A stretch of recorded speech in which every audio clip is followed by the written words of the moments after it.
Senza chiles traversare la Svizzera con auto, vend dal nord al sud, ni in quella direzione dati tre traverses importantes. Il San Bernardino e il Grigiun, il Simplon e il Valais, e naturalmente il tunnel del Gottard. Letz ha una lunghezza di 16,9 km a va sotto l'antica catena delle Alps. Il Gottard è la più esperta variante per traversare le Alps e per cui è la più importante. Ma il tunnel del Gottard, che da più del 1980 in funzione, sta a venire rinnovato in rodon 10 anni e per cui sta in serrail del tutto fatto durante quei tempi. Ma non dove il traffico è durante la rinnovazione, che dà più responsabilità. Una variante fosse di caricare le autos da vicino in il tren e trasportarli attraverso il nuovo tunnel de trens che viene baggiato momentan, la NEAT.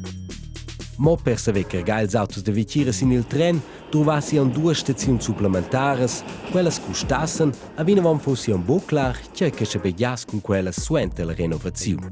Ed i autos privati, let's stuessen per esempio attraverso il tunnel del San Bernardino. Ma quella variante plaide inter autre buol canton Grigiun ed è buol canton Tessin.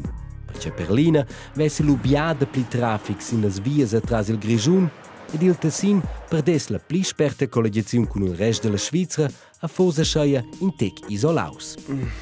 Il Consiglio federal propone un'altra variante, da baggiare il secondo tunnel per le autos. A sceia se vesse il tunnel del Gottard venire rinnovaus ed il traffic mas tuttina atras il Gottard. Ma è quella variante discutibile, con son prevede l'iniziativa delle Alps. In quella ha la popolazione della Svizzera decidiu che asci boda più grandi veias per autos atras le Alps. Ma suente la rinnovazione, decide due tunnels atras il Gottard a lasciare de più veias. Perché questo begli bo, a stese mince tunnel mo vegni trovau una spura, alla seconda fosse il futuro per la sicurezza. Ils adversaris de quella variante maneggian d'anton che il squedge delle stiaras europeicas savesse esser mehr grands, asche che la Svizzera stuesar tutte le spuras possibles en ils dus tunnels che dat via traffic. Il tunnel del Gottard ha poi importanza, ma se ve non manà il traffic durante la rinnovazione è buosci semple.